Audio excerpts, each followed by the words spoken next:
कादम्बरी, ये simple mathematics है। अगर आप कहें कि 14 लाख करोड़ रुपए निकाले गए हैं सर्कुलेशन में से, जो कह रहे हैं, तो अगर आप उनको 100 रुपए के नोट में बदलना चाहते थे, रीमोनेटाइज करना चाहते थे इकोनॉमी में, तो आपको 14,000 करोड़ नोट वापस लाने थे।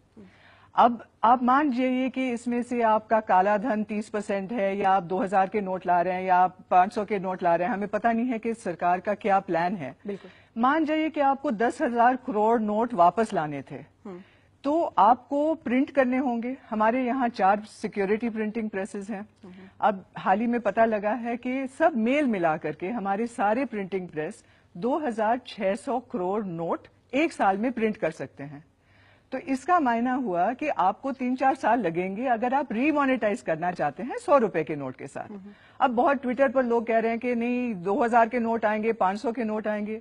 लेकिन मैं ये आपसे कहना चाहती हूँ कि कादम्बरी, आज की तारीख में लोग छुट्टा चाहते हैं। हाँ। क्योंकि 2000 के साथ आप क्या कर सकते हो। और सच कहा जाए तो आज लोगों का विश्वास भी उठ गया है। बहुत सारे लोग कह रहे हैं कि ये नकली नोट है, असली नोट है, फिर डिमोनेटाइज हो जाएगा, क्या होगा। लोग घबरा गए हैं। मतलब उनका जो फेथ है बैंकिंग सिस्टम में, नोटों में, गया है।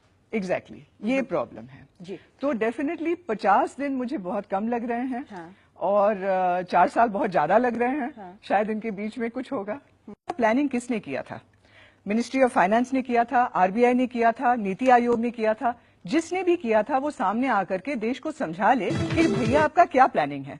क्या उनका प्लानिंग ये था कि पूरा देश लाइनों में, कतार में बैंक के सामने खड़ा रहेगा दिनों पर दिन? ये क्या है? और मैं ये भी पूछना चाहती हूँ, ये सिंपल बात है, लॉजिस्टिक्स की बात है। आप एटीएम को स्टैक करना चाहते थे, आप नए नोट बना रहे थे 2000 के, 500 के।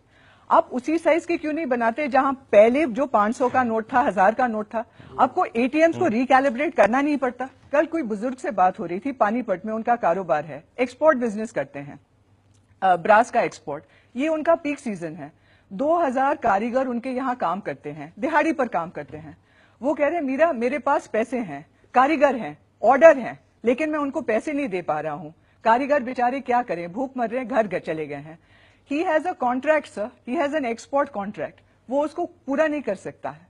उसके लॉस पे लॉस, कारीगरों के लॉस पे लॉस, इसका कौन जिम्मेवार है? मैं ये पूछ रही हूँ। सिंपल सा इक्वेशन जैसे मीरा बता रही थी, अगर आपके सिस्टम में अगर 100 यूनिट कैश है, उसमें से आपने 50 ही हटा दिया, तो आप और हटाने के बाद रिप्लेस करने के लिए आपके पास कोई सरकार ने अभी तक ये नहीं बताया कि आपने देखा होगा ना, अरुण जेटली ने किसी ने ये नहीं बताया कि ये 4 महीने में होगा, 5 महीने में होगा। बोला कि कुछ टाइम लगेगा, आप वेट कीजिए।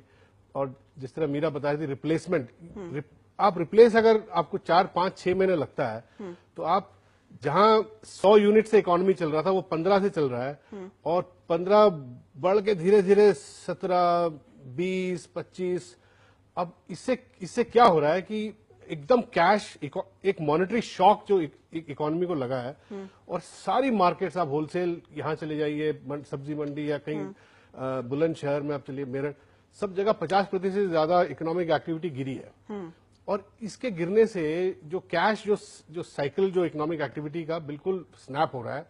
और इसके अब आगे जाके आपको 6 महीने, अब लोग सरकार में, मेरे को एक बड़ा अचंभा लग रहा है कि सरकार ने इसको एसेस किया कि नहीं, क्योंकि 6 महीने में अगर इस तरह का शॉक लगा। आज बंबई की एक बड़ी रिसर्च, इक्विटी रिसर्च फर्म है एम्बिट कैपिटल, बड़े रिस्पेक्टेड फर्म है, उन्होंने अंदाजा लगाया है कि जीडीपी ग्रोथ 0% हो जाएगा अक्टूबर, नवंबर, दिसंबर में 0%। और ये अंदाजा लगाया कि 6 महीने, अक्टूबर, नवंबर, दिसंबर, जनवरी, फरवरी, मार्च में गिर के जो 7% चल रहा है वो गिर के शायद 5.5% थोड़ा रिकवरी होने के बाद। तो इस शॉक से किस तरह इकोनॉमी बाहर आएगी, ये बड़ा एक राजनीतिक क्वेश्चन भी है। और किस तरह लोग इससे, अब फार्मर्स, कल मैं आपके प्रोग्राम में देख रहा था रवीश के, फार्मर्स रबी सोइंग का 20 दिन विंडो है, वो लाइन में खड़े हुए हैं, कह रहे हैं कि हमारा 10 दिन तो निकल गया। और जितना देर होता है उतना फसल खराब होगी, उतना फसल अच्छी नहीं होगी, तो प्रोडक्टिविटी शॉक लगेगा। फिर एक सेकेंड राउंड, जब ये पैसे, वर्किंग कैपिटल जब नहीं चलता, तो सेकेंड राउंड फिर सप्लाई कम होगी, तो आगे जाके ऐसा जो दुनिया की हिस्ट्री में इतना बड़ा डिमोनेटाइजेशन का एक्सपीरियंस किसी भी जाके मैं बिल्कुल घबरा गई कि लोगों को समझ भी नहीं आ रहा है कि क्या होने वाला है। अभी तक मैं पहले उस बेल्ट में गई जो कहते हैं उत्तर प्रदेश का जाट बेल्ट, हाँ। जो बहुत मजबूती से जिसने भाजपा को वोट दिया था 2014 के चुनाव में। अब वहां के खाप पंचायत के लोगों से मिली, किसान से मिली, और किसान जब हम कहते हैं तो जिन लोगों की जमीन है जिसपे लेबर आते हैं सीजनल और काम करते हैं, वो लेबर कभी कभी गांव में होते हैं, बहुत सारे बाहर से आते हैं, बिहार जैसे क्षेत्रों से आते हैं। अब वो किसान पक्के बीजेपी के समर्थक हैं, पक्के काफी हद तक, लेकिन वो कह रहे हैं चलिए जी 5-6 दिन तो चल जाएगा, उसके बाद तो हमारी पूरी हम डूब जाएंगे।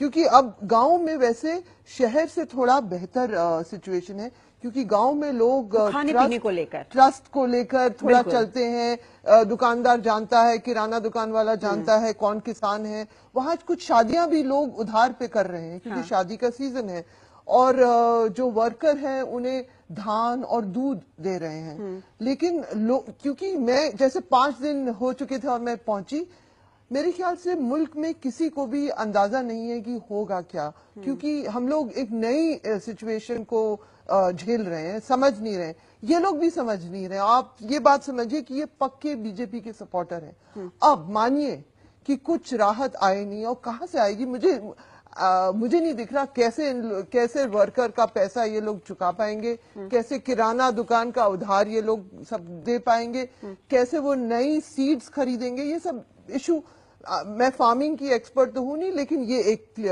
क्लियर की क्राइसिस बड़ी होती जा रही है। जो मुझे लगता है कि बीजेपी एक परसेप्शन गेम खेल रही है। हाँ। इसमें कुछ चीजें अब अनफोल्ड करनी है, लेकिन अभी अनफोल्ड करना बाकी है। जैसा इन्होंने बिल्कुल कहा, सवाल ठीक कहा उन्होंने कि 4-5 दिन तो लोग झेल ले रहे हैं, उससे ज्यादा जब होगा तो लोग धीरे धीरे क्रिटिक करना शुरू करेंगे, और उससे और भी ज्यादा यदि होगा तो परेशानी और भी बढ़ेगी। तो लेकिन गायब हो जाएगा, सिर्फ वो क्रिटिसिज्म, सिर्फ क्रिटिसिज्म रहेगा, क्योंकि लेकिन में जो छुपा हुआ पॉजिटिव पॉइंट्स है वो धीरे धीरे अनफोल्ड करेगा और वो बिल्कुल कोलैप्स कर जाएगा। जैसे टेररिज्म की बात करते हैं, अब कितना पैसा है जो फेक मनी है, कह रहे हैं डेटा के हिसाब से कि 10 लाख रुपए में, 10 लाख नोट्स में 250 फेक मनी है। ठीक है, ये कितना बड़ा तो नहीं है जिसके लिए इतनी बड़ी जहमत उठाई जाए, उससे कोई ज्यादा फर्क नहीं पड़ेगा। कह रहे हैं कि इनकम टैक्स बढ़ जाएगा, कितना इनकम टैक्स बढ़ जाएगा? 1 लाख करोड़ बढ़ जाएगा, जो कि अदरवाइज बढ़ाया जा सकता था। ये 86% मनी को विड्रॉ करने के बाद जो इकोनॉमी कोलैप्स करेगी, बिल्कुल ठीक कह रही है वो, कि ये अगले कई सालों तक रिकवर नहीं कर पाएंगे। दुकानों से लोग गायब हैं, दुकानदार बैठे झक मार रहे हैं, किसानों की हालत तो बहुत ही खराब